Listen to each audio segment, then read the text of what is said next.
Welcome to Thriving Tribesmen. My name is Kuri, your host, and I'm excited to be making this episode. One of our clients asked a question. He said, want to sexually initiate with my wife, and I have been for many years. And everything that I've learned within the reignited man, there's nothing that has changed in terms of the initiation. The only thing that has changed is that I'm not coming from a scarcity mindset, but I'm coming from a place of abundance or empowerment. And that's massively the difference. And a lot of it there's come some nuance to it when it comes to your approach, but a large chunk of it. And the question was that how do I continuously come from a place of empowerment? And a large chunk of it, and now I'm going to try and use a story to explain how to do this and how to get this. And it reminds me of a time when I was studying in the pickup artist world, and there was a lot of information out there, how you get women, and there was people that are innovating stuff, and there's people like Mystery, people like Ross Jeffries, David D. These guys were innovating and really getting people to get better. I was speaking with women, but within that community, we had what we called canned routines, and these were just routines that we all had that we created, and you use them as a way of how do I open a set. And what I mean a set is a group of girls. So it would be a single set, it would be there one girl, and then two set would be two girls, and then multiple set, and then you'd have mixed set, which is girls and boys. So all of these were creative routines on how to open that, and then also how to build rapport, how to target how to isolate your target. And then there was routines for that. There was routines for getting the kiss clothes, and there was routines of trying to get her to bed. So there was all these things that you had to do. And the whole governing thing with all of that was the fact that you had to be demonstrating higher value. And one of the higher value pieces was pre-selection. And this was one of the biggest ones, where you would say something like me and my friend Angela, we were out skiing the other day, for example. That's sort of one of the things that you would say. And what it was doing was just you showing that you already have women in your life that want to do fun things with you. So again, that was just you demonstrating some value, and women really are more attracted to stuff like that. So it's that was how we were developing, and this is how we were obsessed with routines. And how so I was getting sort of mixed bag of results. And when it can say mixed bag, is that whenever I tried to go up a level in terms of the type of women that I wanted, I was always coming up short. There was a few things that were happening, and I'll explain that as we go along with this episode. And as well as doing this, we were going around some other people, and I started seeing this guy who was just he didn't dress too well. So he wasn't dressed well, and that's the other bit that we used to do. We used to dress really, really well because that showed high value, in inverted commas.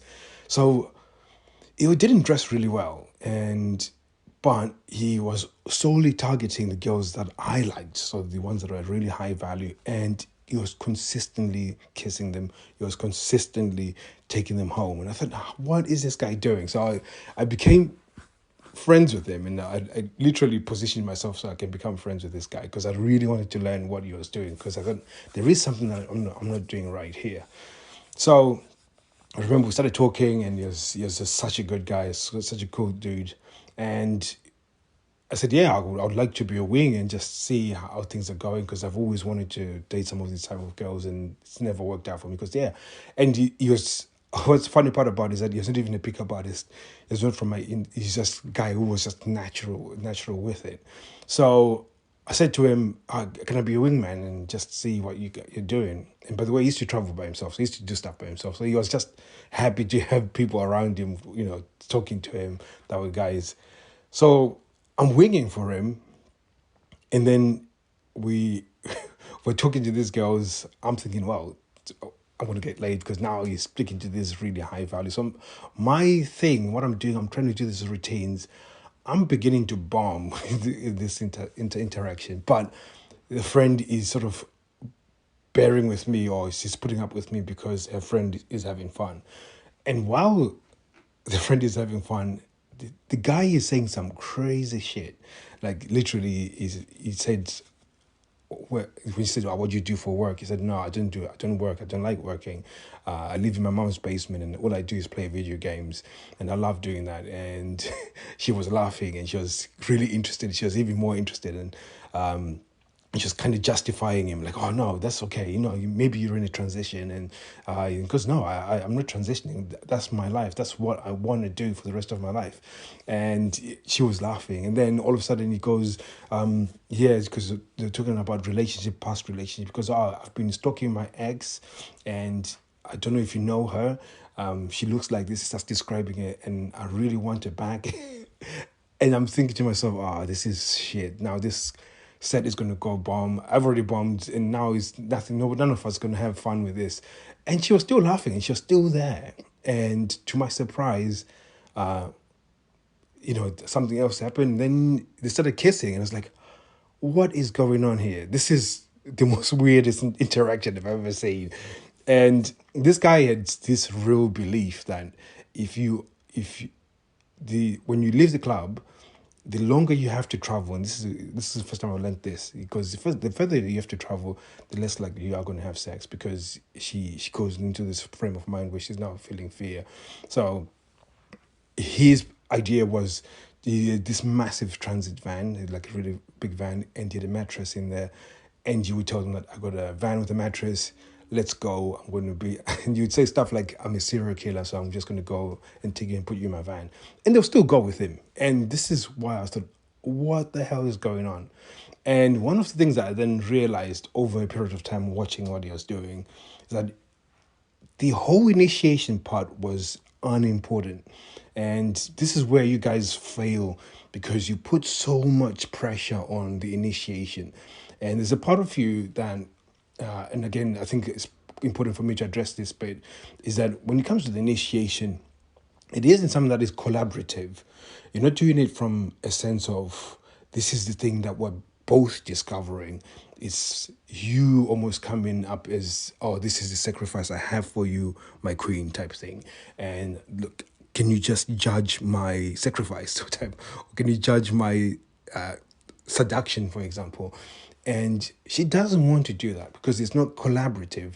She doesn't feel like she's participating with it. And this was the key thing when it came to this guy when he was doing his seduction stuff, that it was always collaborative. And the reason how he got there was the fact that he just did not have any intent. When he left the house, even though he had the van, even though he had the van with the mattress, he did not care whether he had sex or not. And I kid you not, he genuinely did not care whether he had sex or not. He genuinely did not care if he spoke to a woman or not. And that was the key to his success, that he was just so unattached to the goal. You're so unattached to what we thought was the goal. So yeah, I need to get a woman today. I need to get laid, with this attachment to it. And that's why we created all these routines, because we are attached to this result. And this is why our results were yo-yoing. And the moment we figured this out, then I have to be completely unattached to the result. The more unattached I am from it, the more I became attractive to her.